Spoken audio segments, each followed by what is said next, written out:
Hi both. Hello, Welcome Becky. to our second webinar. Very excited. Hopefully this is a better start to the first one. I know. We're not going to ask if we're live this time because we know that we are. Hi to everyone watching us. We're just going to chat a little bit for a couple of minutes just while we wait for people to join us. And then we're going to start talking about training and learning from home whilst we're all sat here with a bit of extra time on our hands.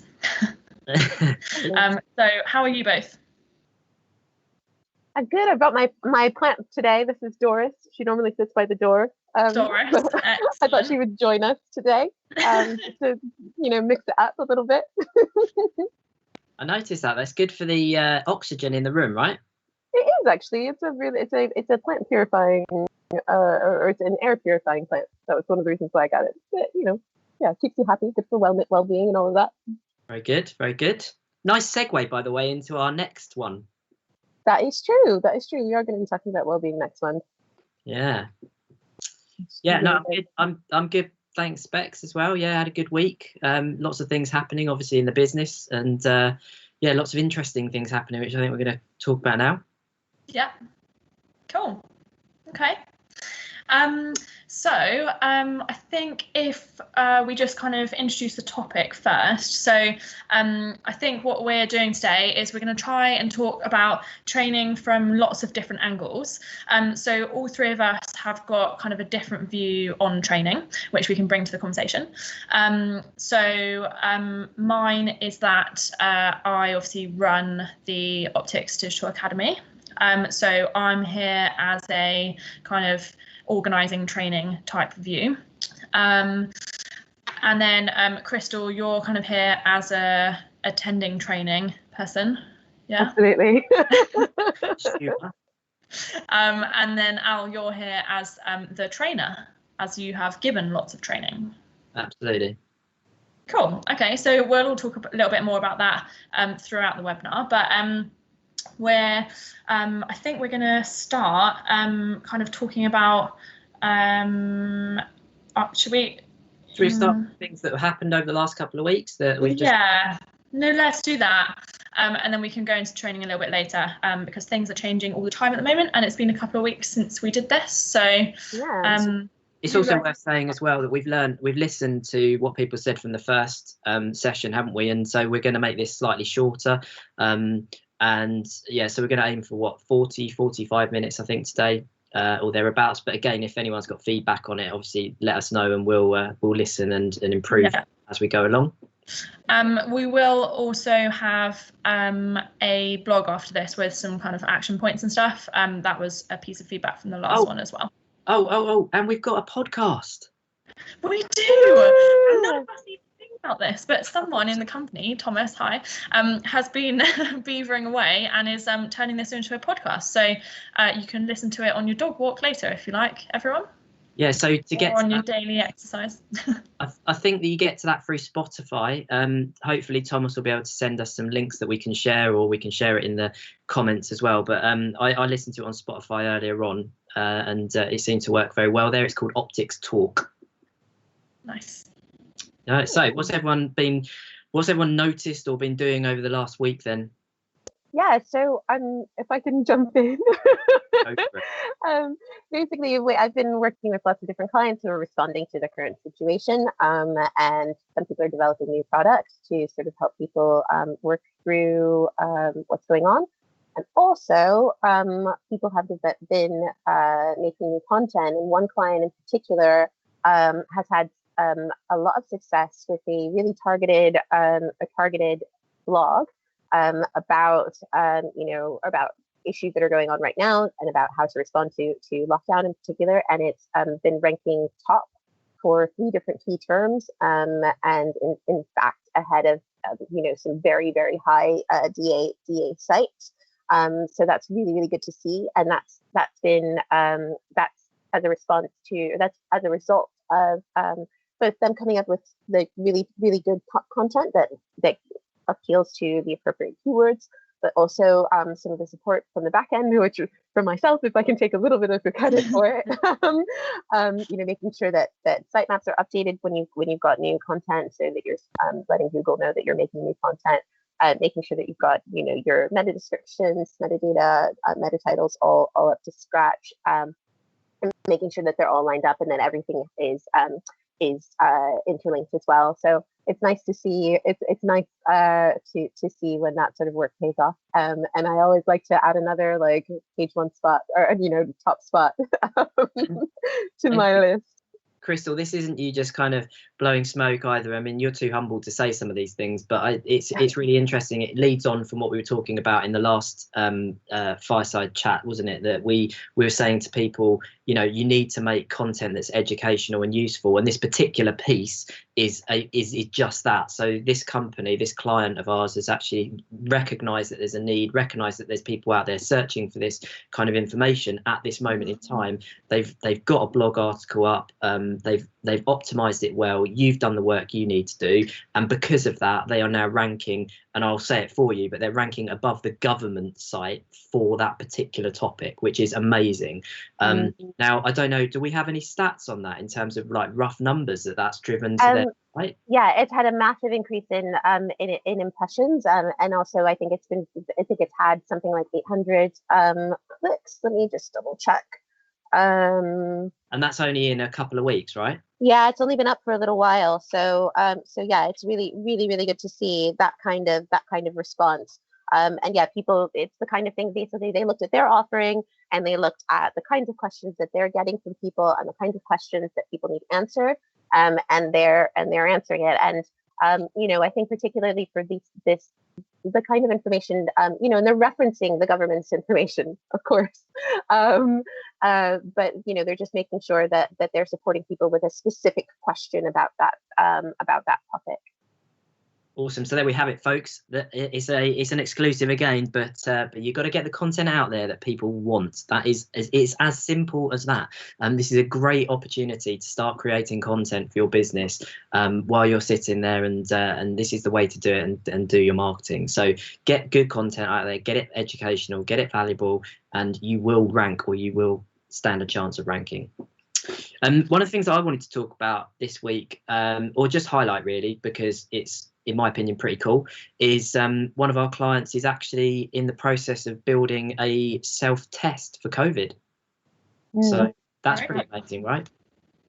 Yeah. So this is a client of ours called BioSure, for which people can look up if they want to, BIOSURE. And the owner of that created a self test for HIV. It was the very first self-test into the UK, CE marked, and she has done very, very well out of that and been running that for a number of years. And then obviously when COVID hit, she recognised that some of those skills or processes in building that test were transferable. So I know she's very much in the process of trying to deal with the government at the moment. She's been cited in the kind of New York Times, in the Daily Mail, in all sorts of newspapers, hasn't she? And she's doing fantastically well. I think she's actually, am I right in saying, because Crystal, you know her particularly well, she's asking for help from people, I think, at the moment as well, for things like blood samples and stuff, if people have had COVID. And I don't mind sharing that, you know, we had our first this week just gone, we had our first kind of personal experience of coronavirus with my father-in-law, or potentially, who was rushed into hospital about 3 or 4 days ago, and was tested there. He tested negatively, but actually what was interesting was that the consultants that looked after him in the hospital said that he may still have had it, and that the symptoms, which were lack of breath and difficulty breathing, were ones that might be kind of lagging symptoms of that virus. But what that said to me is that the testing side of things really isn't kind of up to speed. You know, they just don't know. So I think, you know, things like that BioSure are doing at the moment is just incredibly important, and any support we can give them to get the word out, I think, is a really good thing to do. Absolutely. It's really crucial stuff. Yeah, definitely. How about in your world, Becky? I was going to say my example is completely different. It doesn't run on from yours at all, Al. But basically, so throughout all of this, I have been watching retail really carefully. Because in my life, kind of before Optix, I mainly worked on digital projects for e-commerce businesses. So I've been following how the shops are getting on, and I think it's probably a really good example of what we were talking about in the last webinar, about pivoting your business to suit the current situation and use digital to your advantage. So the one I'm going to use is Aldi. So the supermarket Aldi. Previously, obviously, they sell food and whatever in their stores, but online they only sell wine and their special buys.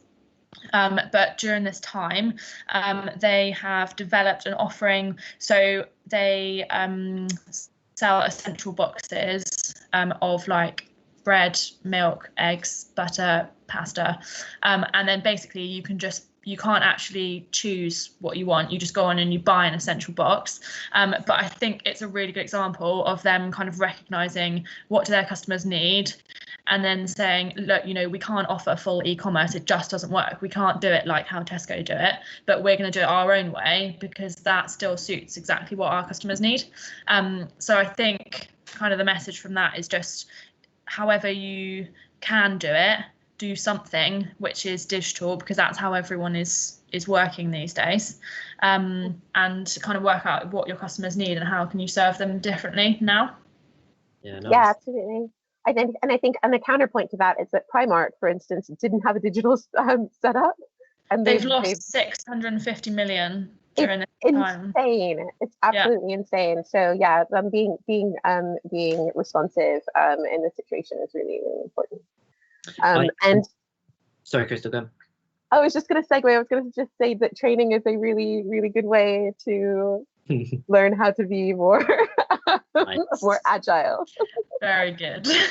Before we do jump into training, we've got to give a shout out to Captain Tom, though, haven't we? Because that is unbelievable, that story. Captain Tom doing his 100 lengths of his. Oh yeah, very good. Boston. Did you know? I don't know if you realise this, but he his original goal was £1,000. And then that moved up to sort of £500,000 when he realised that he was going to do amazingly. And it's now, I've just checked a minute ago, it's £28 million that he's raised. No way.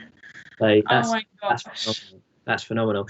And the other thing I noticed this week as well, in fact, someone told me this morning on a call, was that Zoom's share price in the UK, I think, in the US, sorry, has now overtaken many of the US airlines, which, from a US airline perspective is not surprising. But the fact is that they're both doing, they're doing that. So it's, it's funny to see how the digital world is going to take over in some of these cases. But let's talk about training.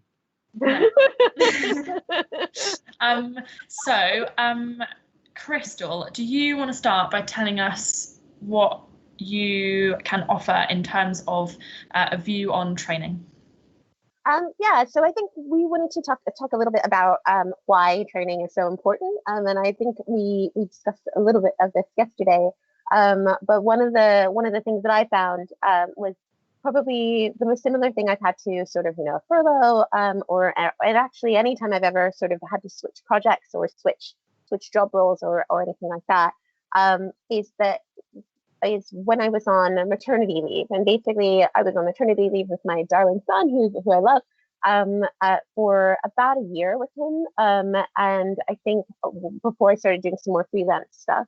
And basically one of the reasons why we're talking about training is because it's really important to sort of keep yourself in the mix of things.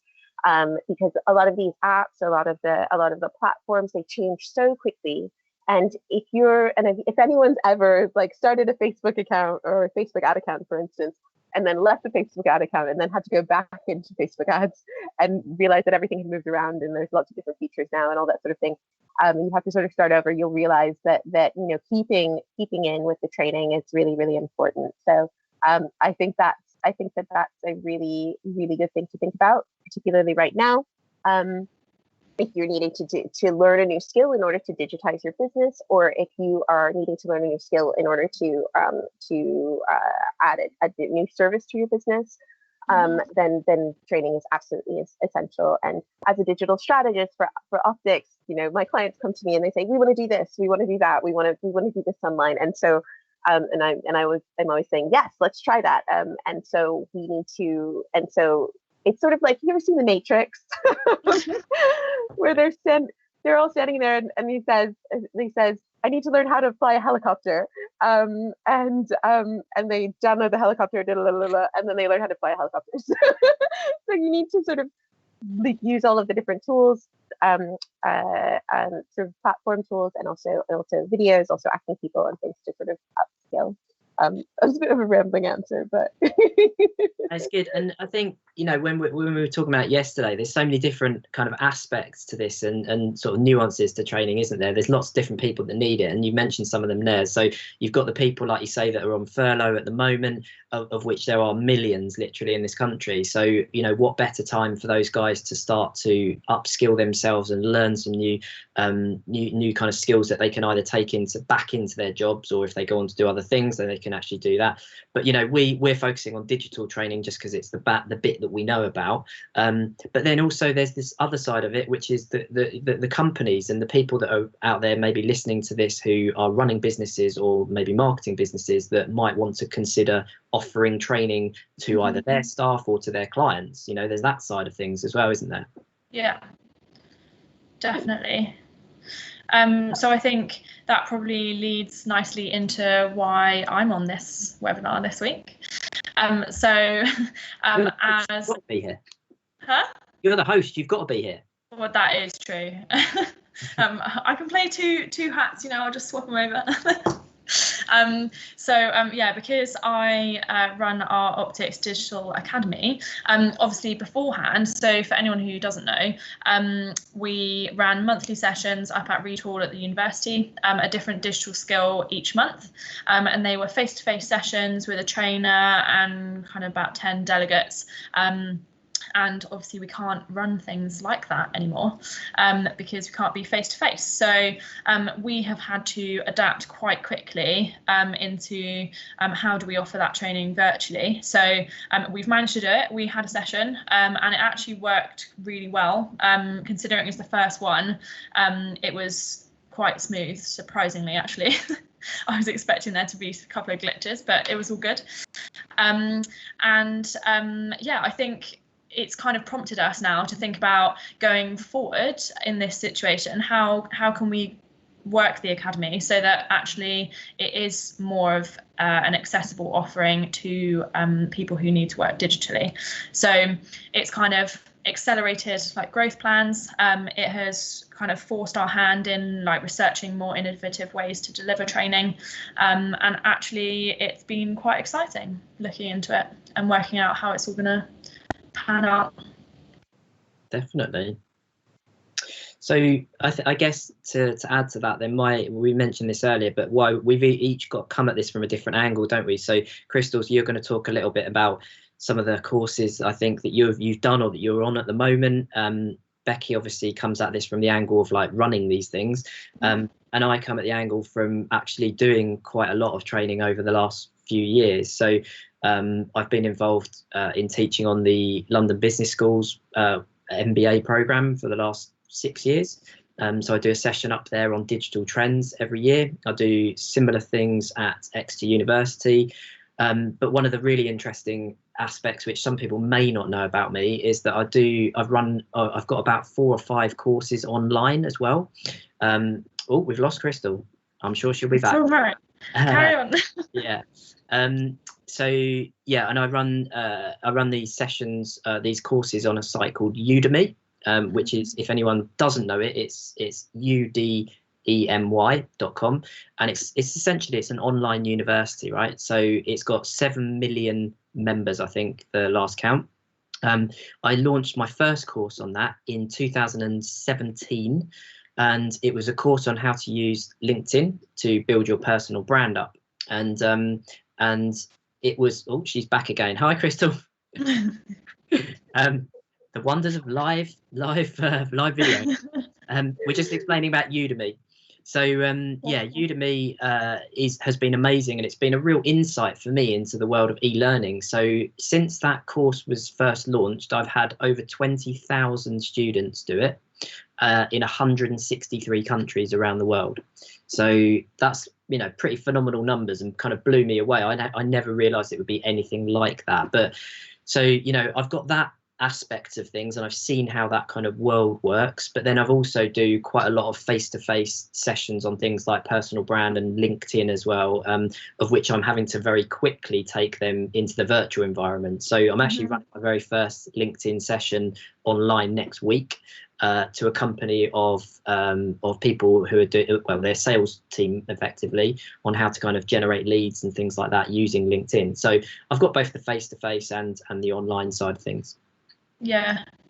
I think another kind of angle for you that's really good, Al, is as we were talking about, you know, businesses might want to actually start offering training or sharing their expertise. I'm sure everyone has seen that you do a lot of video work for Optix, and you share lots of advice via videos and write how-to pieces and that kind of thing. Yeah, I mean, so this was an interesting thing that we discussed yesterday, wasn't it? Is what is almost like, what's the definition of training? Is it is it full-blown kind of e-learning courses, or is it, you know, the sort of simple videos, how-tos and things like that kind of come into it? And I think at the moment, you know, let's put the definition aside for a second. I just think that if businesses want to get into doing training and helping their clients, which is the message we keep telling people, you know, educate, give value, that kind of stuff, then an easy route into doing that training is to start to do kind of short snippet videos. You can launch things onto, you know, if you create a YouTube channel, you can obviously launch videos on that, you can put them into playlists, so you could have like a whole kind of training playlist on there. You can do the how-to stuff that you're talking about, or if you really want to, you know, you can look into proper e-learning platforms. And the thing that you need to think about then is, do you want to kind of own that space, or do you want to use a space like Udemy, which exists already? And there are upsides and downsides to this as well, right? So the upside to using something like Udemy is that you've got access to millions of people already. So the minute your course goes live, they can market that course to 7 million people, of which, you know, you're going to make money from potentially. You can have free courses as well. Whereas if you do it yourself, then you take all the revenues, but you've got to do all the marketing yourself, which, you know, is going to cost money, and it could take a long time as well. So there's all these different, like, there's a continuum, isn't there, of where to do training, but the opportunities are out there. And I think while people are sitting at home, marketeers particularly, it's just such a fantastic opportunity to start thinking about the content that you've got in your business and how you might be able to turn that into training opportunities. And it's also interesting, sorry, I can see Crystal desperate to buzz in there.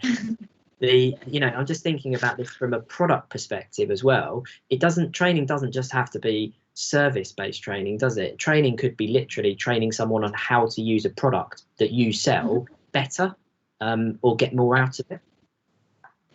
Yeah, absolutely. I mean, we run training for clients on different platforms that they use, and you know, I have a client who's a you know, they're a sort of digital strategy client, and they teach people how to use the products that, you know, the products that they provide, the platforms that they provide, you know, business intelligence and various different things. I was just jumping in as well, just to say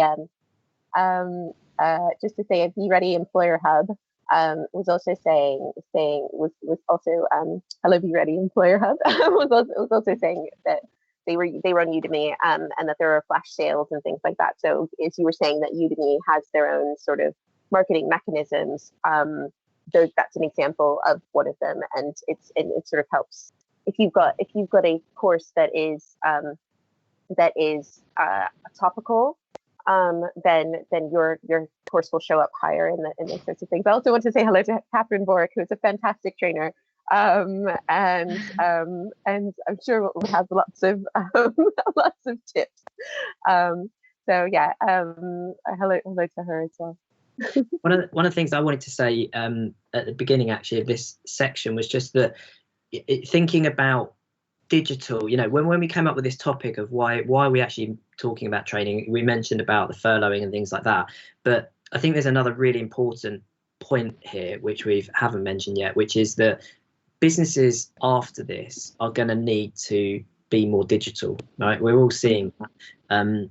At the moment, we're still in that period where people are very much getting used to it, and you know, there is still an element of panic, I think, still about how long it's going to go on for. But after that, then people are going to have to start thinking very carefully about how their businesses operate digitally. So, you know, when we came up with this topic, we were thinking there are going to be lots of opportunities job-wise for people that want to move into the digital space, aren't there? Into our space. Yeah. And you know, those people, those don't have to be coming into agencies like ours, although that's going to be great, you know, there'll be lots of people there, but actually we're thinking of our clients and you know, anyone that's listening to this, you might need more people that understand how to get more out of digital in your business to be able to pivot it in the future. So that's another reason that we wanted to kind of cover this topic, really, wasn't it?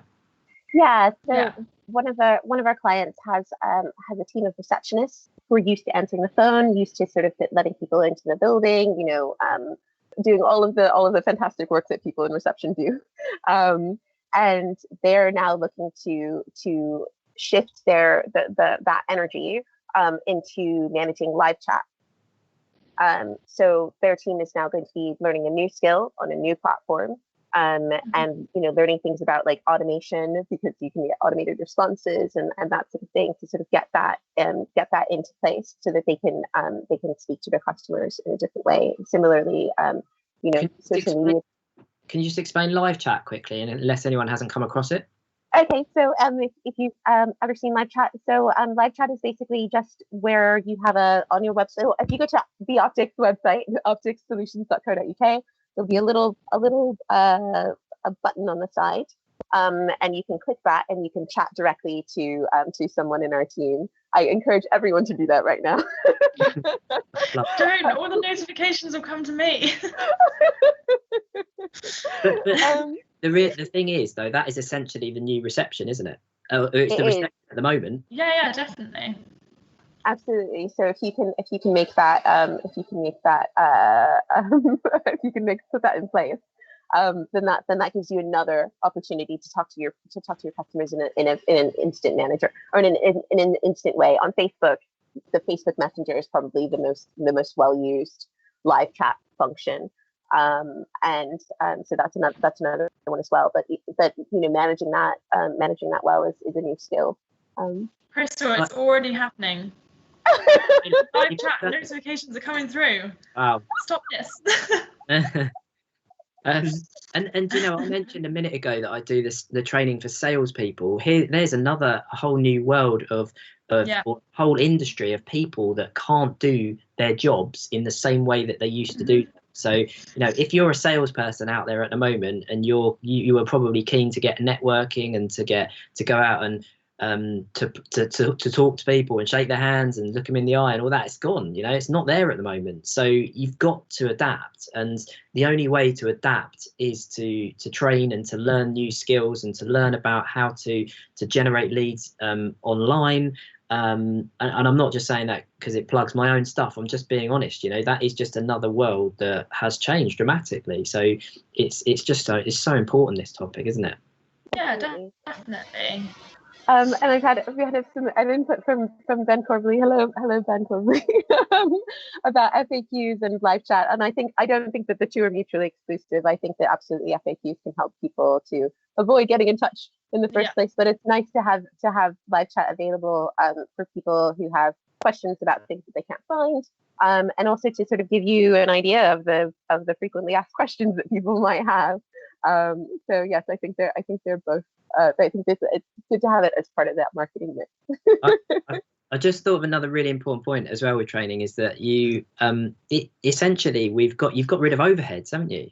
So you know, training, I'm not saying that we shouldn't go back to that, and obviously there is a big part of training and doing it well is the environment that you do it in. But certainly for the moment, I mean, again, if businesses are looking for effective ways to get in front of people, then they can do it pretty much for free. I know, you know, Zoom and things like that cost a little bit of money, but nothing like actually booking a venue and having to put on the food and all of those kind of things, and the time itself, you know. So a great opportunity if you can get your clients coming to you and learning from you in that kind of environment at the moment, to do it very cost effectively. Absolutely. Yeah. Does that lead us to some of the training platforms? Absolutely. Yes, Do that. Yeah. Cool. So I am a big fan. So I have to learn things all the time as a strategist, because the platforms and things are always changing, which is one of the things I love about working in digital marketing. And I'm very much of the opinion that you should learn your tools. Like, it's nice to learn about digital marketing generally. That's really, really good. And it's good to have a good focus. But I think it's really important to learn about the tools that you use. So if you use WordPress, for instance, Yoast has lots and lots of information about SEO or SEO for WordPress sites and best practice for WordPress sites, for instance.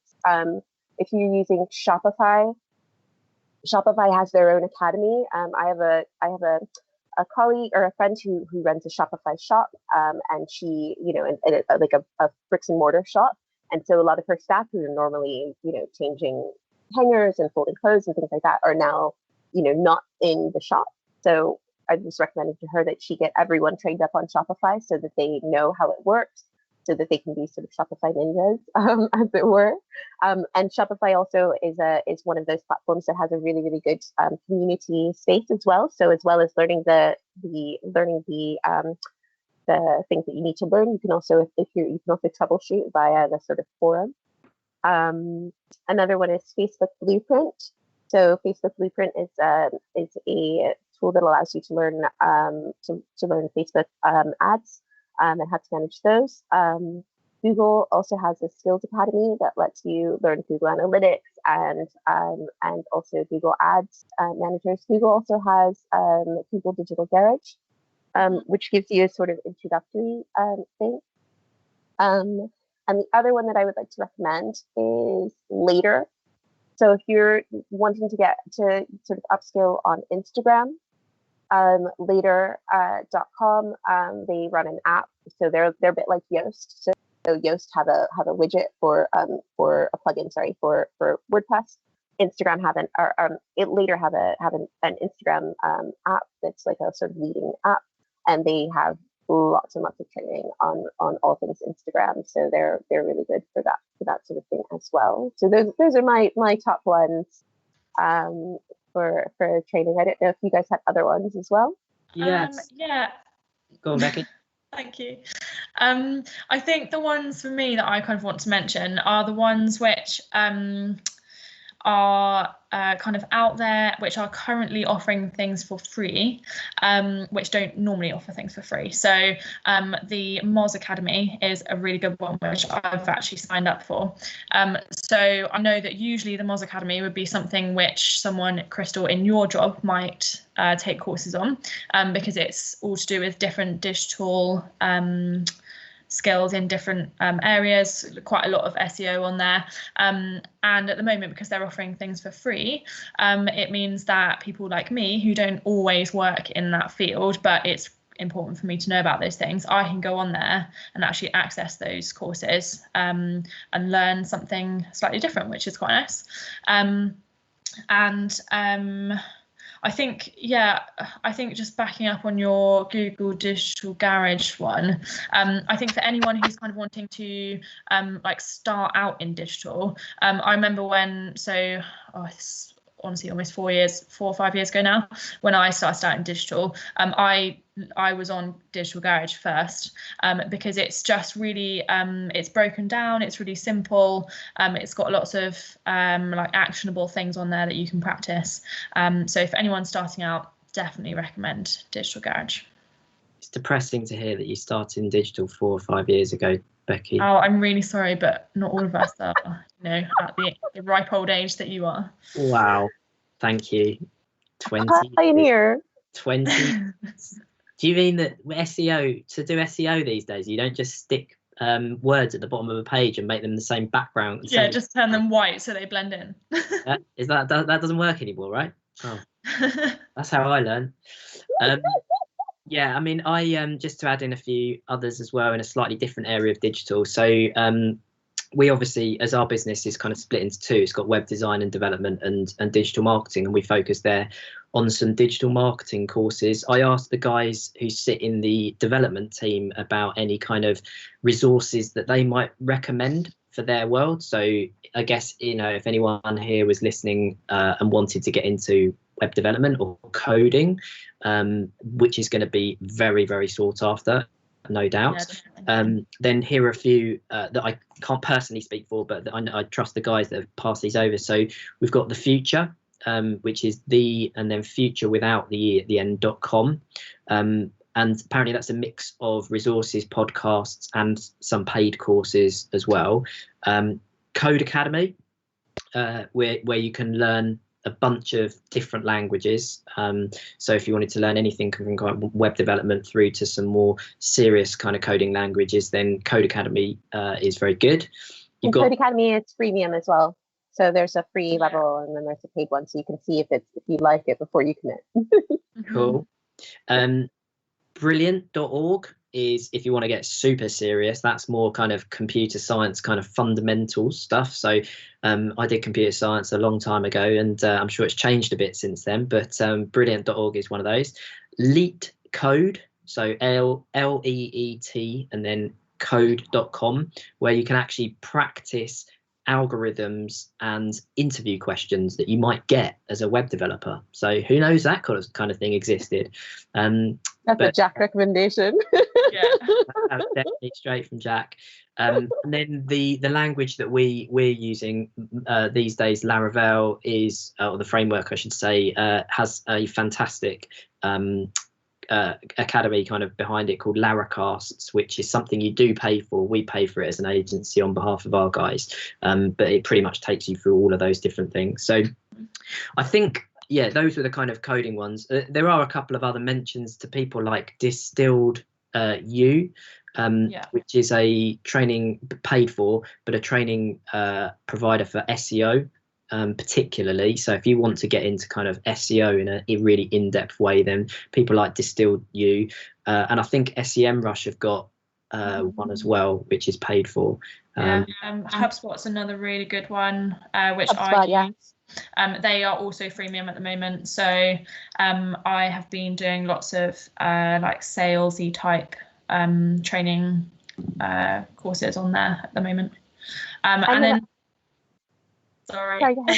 Another one which I really enjoy, actually, which I didn't talk about yesterday, but it's just popped into my head, is the conversion rate experts. So they are brilliant for retail businesses and like how to do that well. Yeah. Awesome. And I think that one of the other resources that I would say, particularly with regards to like YouTube stuff, is like Brighton SEO put most of the lectures from Brighton SEO online. So I think I'm a big fan of watching like a 45-minute lecture with questions on a given topic. So yeah, those are really, it's generally if I'm trying to learn a new skill, I find that it's really useful to sort of put that on while I'm doing the washing up, to sort of, let the term, to get yourself sort of understanding the terminology and sort of understanding the sort of, the different ways that things can be used before you sort of get into the training. Yeah, I mean, yeah, obviously we're not as able to do this now at the moment, but I do that kind of stuff in the car when I'm driving around. I often do it when I'm out walking the dog, that kind of stuff. So it's just a really good opportunity to kind of upskill yourself and learn something new, isn't it? So I think we've reeled off probably 10 or maybe more different options there for people. We've done it quite quickly. The guys have managed to kind of keep up with us, which is great. But I think they just said they're going to create a blog article for us with some of these resources for people as well, which is fantastic. So yeah, thank you guys. I mean, we've reaching the end now. We've only got a couple of minutes left. I've got somewhere else to steer us, if that's all right, for the last 5 minutes. You do that. I think something which we picked up when we were kind of preparing for this is that, so for all of us who are kind of really into training, we've done training, we've taken training courses, we feel quite comfortable with it. But I think kind of one of the points that we came up with yesterday is that you don't have to be a professional trainer in order to offer your expertise. We were saying, like, you know, if your business does something really well, you are an expert in that. You are well within your rights to share that expertise. And we were yesterday coming up with loads of examples of people we've seen on the telly who are definitely not professional trainers, and they've just gone out there and had a go. So my example is going to be Tom Allen, the comedian, who is very funny. He is doing a little thing online, which obviously isn't training, but he's just like doing his comedy. And his first couple were absolutely horrendous, but everyone knows that he's just having a go and he's getting better. And we were talking about Jamie Oliver as well, weren't we, Crystal? Yeah, absolutely. So yeah, I think that that's the thing, that if you want to share your expertise, don't be shy, and you know, don't worry that it's not going to be super polished the first time. You know, be confident in your knowledge, and that's the thing that will shine through. So yeah, Jamie Oliver, for instance, is now trying to share, you know, recipes and things from home. And some of the camera work is a bit rough and ready, but you know, he's still obviously Jamie Oliver, and he still knows what he's talking about, and that's what comes through. And I mean, a lot of people, I follow quite a few Instagram influencers, and you often hear people who are experts in, you know, sustainable fashion or wellness or marketing, and they're sort of in their bathrobe talking about whatever it is they're an expert in. And I think that people will warm to you with if you're sharing knowledge, and you're sharing knowledge that you are an expert on and is of use to them. It's interesting. We were having this chat yesterday, weren't we? And just about what we were going to talk about today. And we talked about the difference between YouTubers and TV presenters. And you know, you mentioned Tom Allen there, but there's loads, isn't there? I was watching Graham Norton. In fact, Becky, I think you did as well. Yeah, I watched it. It was so weird. It was hard to watch because, you know, the guy's there without any audience. There's no clapping. There's no laughing. Like, it felt like he was really, like, I don't know, in a horrible place for him probably. And so he's probably having to kind of learn a different skill in terms of the presenting, whereas the YouTubers have just got it nailed because they are so used to just doing their stuff in front of a camera with no one else there and, you know, acting up for the audience. So I think, and where that kind of segues into training for me is that if you can kind of practice your art of getting across information in front of a camera on your own, which is another thing we've been trying to get people to do more of with the videoing, then that's such a good base to then take that into training, which is what I did. You know, I don't know if people remember this, but there was a year, I think it was 2016, where I uploaded a video every single day for a year. So I just shot a 2 or 3 minute video, piece of advice, usually on business, and I did it over a year every single day, and it almost killed me. But it was such a good learning platform because once I'd done that, I was then able to do things like the LinkedIn session, or the LinkedIn online course that I was talking about before, without any fear of what it's like to be in front of a camera. So I guess, you know, the advice there is just get out there and just do it, start doing it, and learn what works and learn what doesn't work, and don't be worried about being perfect straight away. Yeah, absolutely. And I think that the training, your training will help you build your skills, and will help you build your skills quickly. And I think that particularly with digital stuff, you've got to be constantly training, learning new skills in order to sort of keep up with the pace. Cool. How do we summarize that then? In a blog training is good. Don't put us on the spot now. No. So yeah, everyone, thank you so much for listening to our conversation. If you've got questions about training, if you want to start offering training, if you want to start doing videos, if you want to attend some training, obviously, you know, just going to do a little plug for our academy again here. If you want to find out more information about the academy, let me know. But yeah, please do get in contact with us. You now know about our live chat function and where it goes. So if you've got questions, they'll come to me and Thomas. Should we quickly say what we're going to do next time? Yeah, definitely. So basically, going forward with Optix TV, we're going to try and publish something every 2 weeks. So this one obviously is a live conversation. So in 2 weeks' time, we're going to try and publish an interview. And then 2 weeks after that, we will be back on here having our next conversation.